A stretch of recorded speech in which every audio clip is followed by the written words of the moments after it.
अरावली जंगलामध्ये शेरसिंग नावाचा एक राजा राहायचा. त्याचा वीरसिंग नावाचा एक मुलगा होता. एक दिवस वीरसिंग कुठेतरी जात असतो तेव्हा शेरसिंग त्याला बोलतो, वीरसिंग, आता तू मोठा झाला आहेस. आता तू जंगलात हे असं फिरण्यापेक्षा माझ्या बरोबर राहून राजनीतीच्या काही गोष्टी शिक. होय पिताजी, पण यावेळी मी आता माझ्या मित्रांबरोबर बाहेर चाललोय. त्यात काही नाही बाळा, संध्याकाळी लवकर घरी ये, तेव्हा मी तुला शिकवीन. होय पिताजी. वीरसिंग हसता हसता आपल्या मित्रांबरोबर जंगलामध्ये फिरण्यासाठी निघून गेला. पण शिकार शोधताना तो आपल्या मित्रांशी वेगळा झाला आणि रात्र झाली. घरी लवकर परत जायचं मी पिताजींना वचन दिलं होतं, पण आता तर रात्र झाली. आज तर पिताजींकडून ओरडा मिळणं निश्चित आहे. तेव्हा वीरसिंगचा पाय एखाद्या वस्तूवर पडतो. वीरसिंग जेव्हा खाली बघतो तर एका गोल घेऱ्यामध्ये एका लिंबू आणि मिरचीवर त्याचा पाय पडतो. अरे, माझ्या पायात हे काय आहे? हा काही भूताखेताचा कोणता प्रकार तर नसेल ना? वीरसिंगला काही समजलं असतं त्याआधीच लिंबू मिरची मधून एक काळा धुगट निघून वीरसिंगच्या शरीरामध्ये प्रवेश करतो आणि मुंजा येऊन त्याच्या पाठीवर बसतो. असं झाल्यावर अचानक वीरसिंगचे डोळे लाल झाले आणि तो दहाडायला लागला.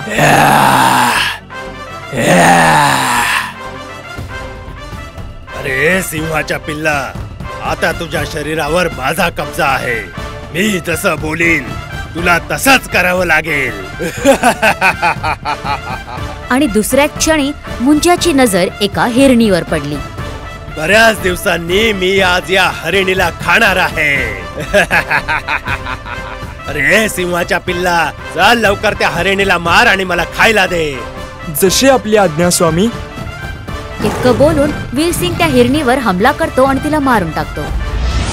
मी याला मारून टाकलंय महाराज, आता तुम्ही याला खाऊन टाका. कोणाच्या अंगात शिरल्याशिवाय मुंजा काही करू शकत नव्हता, म्हणून तो वीरसिंगच्या शरीरावर कब्जा करून प्राण्यांना मारायला लागला आणि त्यांना खायला लागला. आता या जंगलात मी बरंच काही बदलणार आहे. शैतानी आत्मा मुंजाने वीरसिंगवर कब्जा केला होता, म्हणून काही क्षणांमध्ये वीरसिंग बेशुद्ध होतो. आणि दुसऱ्या दिवशी जेव्हा तो शुद्धीवर येतो, काल रात्री माझ्या बरोबर काय झालं होतं? मला तर लवकर घरी जायचं होतं, मग मी इथे कसा काय झोपलो? हाच विचार करत करत वीरसिंग आपल्या घरी परत आला. वीरसिंगला बघून शेरसिंग रागात येऊन बोलला, मी तुला सांगितलेलं की रात्री लवकर घरी ये, मग एवढा उशीर का झाला? पिताजी, ते काही कारण सांगू नकोस, मला उत्तर दे की तू रात्रभर कुठे होतास? वीरसिंग रात्रीची घटना लपवताना बोलला, पिताजी, ते फिरता फिरता मी दमून गेलो होतो. जरा आराम करायचा म्हणून झाडांमध्ये पडलो आणि तिथेच मला झोप लागली. वीरसिंगचं बोलणं ऐकून शेरसिंग तिथून नाराज होऊन निघून गेला. पण त्या दिवसानंतर दररोज रात्री मुंजा येऊन वीरसिंगला उठवायचा. उठ वीरसिंग, मुंजा आला आहे. बोला स्वामी. चल लवकर एखाद्या प्राण्याची शिकार कर आणि मला त्याचं मांस खायला दे.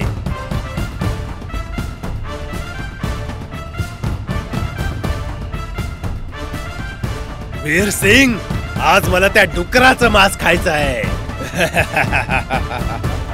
मुंजाचा आदेश मिळतानाच वीरसिंग रानडुकराचा शिकार करतो आणि त्याला खायला घालतो. मुंजा रात्रभर वीरसिंगला आपल्या नियंत्रणाखाली ठेवायचा आणि सकाळ होताच त्याला मुक्त करायचा. आता हा क्रम रोज रात्री घडायला लागला होता. रोज रात्री मुंजा यायचा आणि वीरसिंगला घेऊन शिकारवर निघून जायचा. एक दिवस शेरसिंग आपल्या गुहेच्या बाहेर बसलेला होता. तेव्हा कोल्हा जंगलाच्या काही प्राण्यांना आपल्या सोबत घेऊन येतो. बोल कोल्हीण, काय झालं? महाराज, मला तुमच्याशी काही महत्त्वाचं बोलायचं आहे. बोल कोल्हीण, ही अशी नक्की कोणती गोष्ट आहे जी सांगण्यासाठी तू एवढ्या सगळ्या प्राण्यांना घेऊन इथे माझ्याकडे आलीये? महाराज, जंगलामध्ये काहीतरी विचित्र होत आहे. विचित्र होतंय? काय होतंय? काही दिवस पहिला जंगलामध्ये एका हरिणचा सांगाडा सापडला होता आणि त्या दिवसानंतर रोज एखाद्या प्राण्याचा सांगाडा मिळत आहे. तुझं म्हणणं आहे की कोणीतरी आपल्या जंगलातल्या प्राण्यांना मारतंय? हो महाराज, रोज रात्री कोणीतरी आमच्या प्राण्यांना निर्दयीपणे मारत आहे. मला वाटतंय महाराज की हे काम कोणत्या प्राण्याचं नाहीये. हे काम जर एखाद्या प्राण्याचं नाहीये तर त्यांना कोण मारतंय? आम्हाला तरी असं वाटतंय यामध्ये कोणत्या तरी भूताची करणी आहे. अरे तू अशा अंधविश्वासाच्या गोष्टी नको करूस. हे भूत प्रेत आणि शैतानी आत्मा वगैरे असं काहीच नसतं. महाराज, जेव्हा आम्ही लहान असायचो तेव्हा आमचे आजोबा आम्हाला मुंजाची गोष्ट सांगायचे. मुंजाची गोष्ट? कोण आहे हा मुंजा? मुंजा एक अतृप्त आत्मा आहे महाराज. तो कुणालाही दिसत नाही, परंतु तो ज्याच्या शरीराला पकडून ठेवतो फक्त त्यालाच दिसतो महाराज. आम्ही ऐकलंय मुंजा थेट आमचं नुकसान नाही करू शकत. त्याला कोणाच्या तरी शरीराचा आधार घ्यायला लागतो. तो आपली भूक मिटवण्यासाठी कोणालाही आपल्या जाळ्यात ओढून आपल्यावर आक्रमण करू शकतो महाराज. महाराज, काहीतरी करा. आम्हाला मुंजाची खूप भीती वाटत आहे. घाबरू नकोस, मी तुझ्या बरोबर आहे. हा मामला काय आहे ते मी स्वतः बघीन. शेरसिंगचं बोलणं पटल्यावर सगळे प्राणी आपापल्या घरी जातात. यांनी सांगितलं की रोज रात्री येऊन कोणीतरी प्राण्यांना मारतं. यांना मुंजावर संशय आहे. कदाचित असं तर नाही की मुंजाने वीरसिंगवर कब्जा केला असेल आणि या सगळ्या हत्या वीरसिंगच करत असेल. शेरसिंगला शंका येऊ लागली होती की मुंजानेच वीरसिंगवर कब्जा केलेला आहे, म्हणून तो वीरसिंगवर नजर ठेवण्याचा निर्णय घेतो. अर्ध्या रात्री जेव्हा वीरसिंग झोपत असतो तेव्हा अचानक मुंजा तिथे येतो. मी आलोय वीरसिंग, चाल लवकर, मला शिकारीला घेऊन चल. जसा आपला आदेश स्वामी. मग दोघे जण गुहेच्या बाहेर जायला लागतात. एका खडकाच्या मागे लपलेला शेरसिंग हे सगळं बघत असतो, पण शेरसिंगला मुंजा दिसत नाही. म्हणून तो विचार करतो. वीरसिंग म्हणतोय की काय आदेश आहे स्वामी? असं वाटतंय माझा मुलगा मुंजाचे आदेश मानतोय. मला त्याला वाचवावंच लागेल. आणि वीरसिंगचा पाठलाग करताना शेरसिंग जंगलाकडे निघून जातो. शेरसिंगला मुंजा दिसत नाहीये, तरीही तो सावध होतो आणि शांतपणे त्यांच्या मागे जात असतो. तेव्हा अचानक मुंजाची नजर एका हरिणवर पडते. वीरसिंग, हे हरणाचं पिल्लू खूपच सुंदर आहे. ह्याला मारून मला खायला दे. जसा आपला आदेश स्वामी. मुंजाचा आदेश मिळतानाच वीरसिंग त्या हरिणला मारायला जातो, पण तेव्हा तिथे शेरसिंग येतो. थांब, तर तू आहेस जो या सर्वांना मारतोय. वीरसिंग मुंजाच्या नियंत्रणात असल्यामुळे शेरसिंगला पण ओळखत नाही. माझ्या वाटेतून बाजूला हो, आणि जर आपला जीव वाचवायचा असेल तर गपचूप इथून निघून जा. आणि जर मी इथून नाही गेलो तर मग तू काय आपल्या पिताजींनाच मारणार आहेस? वीरसिंग, हा सिंह फालतूची बडबड करतोय. चल आज यालाच मारून मला याचं मांस खायला दे. मुंजाचा आदेश मिळतानाच वीरसिंग शेरसिंगवर हमला करतो. दोघांमध्ये भयंकर भांडण होतं आणि लढाईत शैतानी शक्तीच्या जोरावर वीरसिंग शेरसिंगला मारून टाकतो आणि मुंजा येऊन त्याला खायला लागतो. दुसऱ्या दिवस जेव्हा वीरसिंगचे डोळे उघडले तर आपल्या बाबांना मरलेलं पाहून त्याला धक्काच बसला आणि आपल्या वडिलांच्या मृतदेहासमोर बसून तो रडू लागला. देवा, माझ्याकडून काय झालंय? देवा, मला या मुंजापासून मुक्ती दे किंवा मला मारून टाक, पण अशा हत्या माझ्याकडून नको घडवून आणूस देवा. तेव्हा तिथे त्याची मैत्रीण चंकी बकरी येते. काय झालं वीरसिंग, तू रडत का आहेस? वीरसिंग बकरीला सगळं काही सांगतो आणि बोलतो. आता काय सांगू मी तुला? रोज रात्री दुसरं कोणीतरी माझ्या शरीराचा ताबा घेऊन माझ्याकडून बाकी प्राण्यांची हत्या करवून घेतो, आणि आज तर त्याने माझ्याकडून माझ्या वडिलांचीच हत्या करवून घेतली. काय सांगतोयस? रोज रात्री काही वाईट सावळी येते आणि तुझ्यावर कब्जा करते? हा, आणि सकाळ होताच सगळं आधीसारखं व्यवस्थित होऊन जातं. तुझं बोलणं ऐकून तर मला वाटतं बहुतेक तुझ्यावर मुंजाने कब्जा केलेला आहे. तुला वाचवण्याचा एकच मार्ग आहे. रात्र होण्यापूर्वी लवकरात लवकर बाबांची मदत घ्यावी लागेल. मग वेगाने चालत दोघेही साधू बाबांच्या आश्रमात पोहोचतात. साधू बाबांची जय हो. बाबा, माझा मित्र कुठल्या तरी शैतानी प्रभावाखाली आला आहे. कृपा करून याला वाचवा बाबा. बकरीचं बोलणं ऐकल्यानंतर अतिशय गूढ नजरेने बाबा वीरसिंगकडे बघतात आणि बोलतात, आठवून सांग बाळा, तुझा पाय जंगलात कधी लिंबू मिरचीवर पडला होता का? ही गोष्ट वीरसिंगला ताबडतोब लक्षात आली. होय बाबा, जंगलात माझा पाय लिंबू आणि मिरचीवर पडला होता.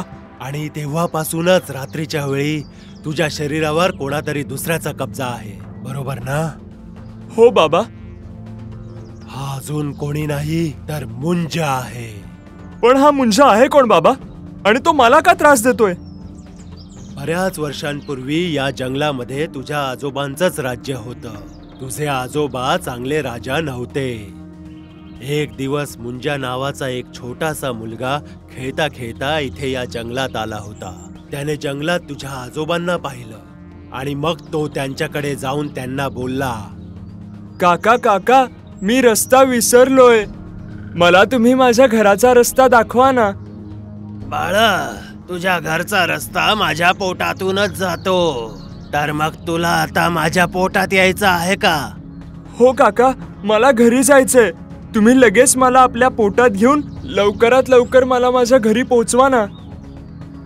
तुझ्या आजोबांनी त्या मुलाला मारून टाकलं, पण जेव्हा ही गोष्ट त्याच्या आईला कळली तेव्हा तिने एका तांत्रिकाची मदत घेऊन आपल्या मुलाच्या आत्म्याला एका लिंबू मिरची मध्ये कैद करून ठेवलं. तिने शपथ घेतली होती की मुंजाचा आत्मा शैतानी ताकद दाखवून सगळ्या जंगलवासियांशी बदला घेईल.